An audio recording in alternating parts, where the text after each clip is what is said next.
రిషికేశ్ లో helicopter crash landing అయింది. ప్రమాదానికి ఎయిమ్స్ రిషికేశ్ హెలికాప్టర్ గురైంది. సో వెనక భాగం అంటే హెలికాప్టర్ వెనక భాగం టైల్ పార్ట్ మొత్తం కూడా ఒక్కసారిగా విరిగిపోవడంతోనే ఒక్కసారిగా అక్కడ కింద ల్యాండ్ అవుతున్న సమయంలో విరిగిపోయింది.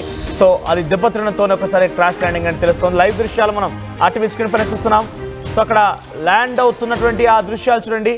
సో ఎమర్జెన్సీ ల్యాండింగ్, అది ఎమర్జెన్సీ ల్యాండింగ్ కూడా చెప్పలేము. ఒకసారిగా అక్కడ కింద అది హెలిప్యాడ్ సిచ్యువేషన్ కూడా కాదు, అక్కడ ఉంది హెలిప్యాడ్ కాదు, కానీ ఆన్ ఆఫ్ సైడ్ ఎస్ చూడండి అట్లా ఒక్కసారిగా కింద పడిపోయింది. అలా వెనకాల టైల్ పార్ట్ విరిగిపోవడంతో అది హెలిప్యాడ్ కాదు, యాక్చువల్గా అది హెలిప్యాడ్ కాదు, ఒక గుంతల లాంటి ప్రాంతం కొండల మధ్యలో లోయలో ఒక్కసారిగా కిందికి దబ్బున పడిపోయింది. సో టైల్ పార్ట్ విరిగిపోయింది. వెనకాల దృశ్యాలు చూడండి, లైవ్ దృశ్యాలని ఆర్టీవీ స్క్రీన్ పై ఎక్స్క్లూజివ్ చూస్తున్నారు. హెలి అంబులెన్స్ రిషికేశ్లోని హెలి అంబులెన్స్ ఎయిమ్స్ హాస్పిటల్ది హెలి అంబులెన్స్ అది.